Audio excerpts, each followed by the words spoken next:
So I bought a Samsung Galaxy M23 5G, and I have a specific reason why I bought it. Simply put, I had to replace my old man's Xiaomi phone who wanted a Samsung device. Now, if it was me, I personally wouldn't go for this phone as my daily driver. I would rather have a more expensive Galaxy M or Galaxy A series phone. But in this case, I only needed to look for a Samsung device that has a large screen, a microSD card expansion, and actually good cameras, 5G for a bit future-proofing, and above average performance. All that while keeping the price under 15,000 pesos or almost $300. Now, if you're in the Philippines, the Galaxy M23 has a retail price of 17,990 pesos for the sole variant with 6GB RAM and 128GB storage. The bad thing, or rather the good thing about Samsung phones, is they tend to go on sale within the first 2 to 3 months of their lifespan. I was basically able to buy the Galaxy M23 for only 13,000 or just under $250 with all the discounts and vouchers applied. For a Samsung phone in 2022, that's actually already a good deal. After all that, I now have the phone in my hands. Unfortunately, I got to test it out first before I hand it to my old man, and boy, am I surprised. But first, I want to talk about the unboxing experience. Be prepared to shed more cash for accessories as the Galaxy M23 no longer includes a charging adapter and a protective case in the box.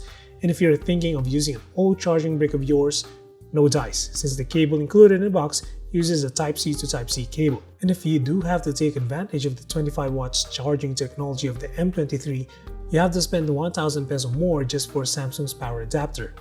Otherwise, you'll be charging this phone for nearly 2 hours with at least a 15-watt adapter. As for the phone itself, I quite like the look and feel of the Galaxy M23.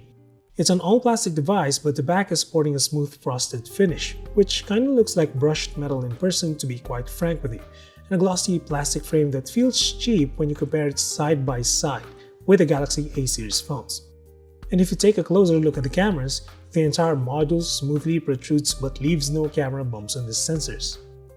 The package is pretty much complete on this phone. The M23 has the headphone jack below and the 5G SIM tray with a dedicated microSD card for expansion.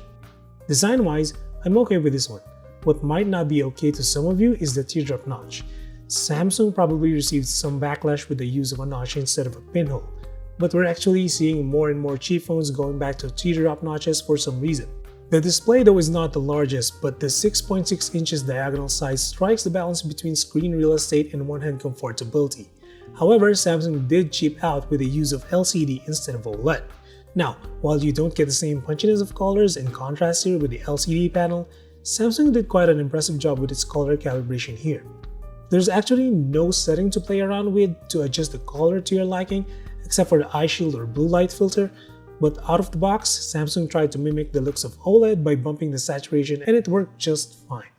And as a bonus, it supports Full HD playback on Netflix and even 4K video playback on YouTube. I do wish the panel was a bit brighter, but for someone out there who isn't coming from a high-end device, the brightness level is just fine. It's not like it's dark enough to withstand sunlight. This is also a 120Hz panel, mind you, but I honestly thought it was 90Hz as the animations were a bit slow for 120.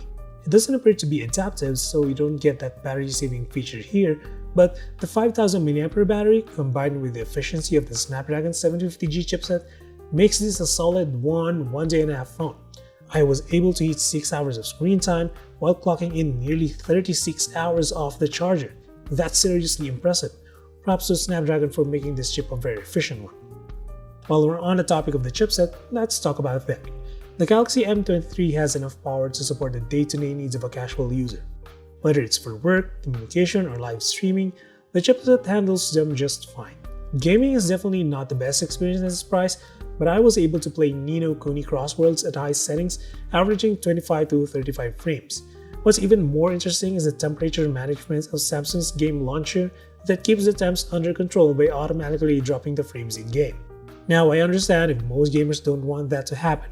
That's why Samsung lets you disable this feature and make the phone as hot as possible. But again, thanks to that chip, the phone got warm at best after playing Crossworlds for 20 minutes straight. As for that One UI 4.1 skin, Samsung made some improvements to make the experience smoother by optimizing animations and making them flow smoother.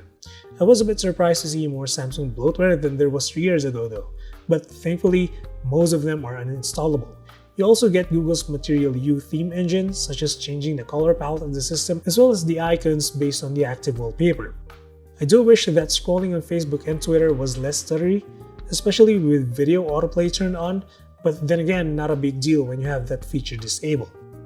Overall, the software feels 95% polished, and that's a good thing considering the wide feature array of One UI. But as for those cameras, they really are good. So the front is using an 8-megapixel selfie camera capable of producing one of the cleanest portrait modes I've seen from a mid-range device. Samsung's portrait imagery is seriously impressive here. And then you have the 50-megapixel main camera on the back alongside an 8-megapixel ultra-wide and a 2-megapixel macro. The photos you get out of these sensors are definitely good and more than usable. They do tend to be saturated, but you can always turn it down by turning off the scene optimizer in the camera settings. The sharpness you get out of both ultra-wide and wide is also impressive. You just need to watch out for the distortion effect from the ultra-wide sensor as they can get really jarring at times. Samsung usually provides an option to fix distortions on ultra-wide in settings, but it's apparently not available in this phone. And of course, you can record up to 4K 30 frames with the main camera, albeit with little to no stabilization. But if you do want to get those smooth panning shots, you just need to use Ultra Steady mode, which brings down the resolution to 1080p but with a better stabilization effect. Just a couple of things that I think Samsung could fix in the future software updates. The ISO or just the brightness level of the video doesn't switch smoothly, and the noise reduction algorithm doesn't kick in at times, thus giving you this noisy output despite sufficient lighting. Overall, the cameras of the Galaxy M23 are more than usable. I'm still impressed despite of some of its downsides.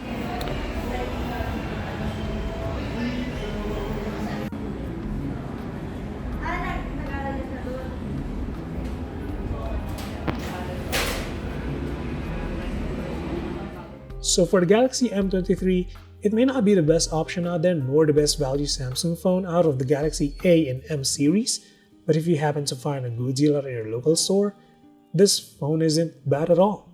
Is it great? No, but it's definitely good enough.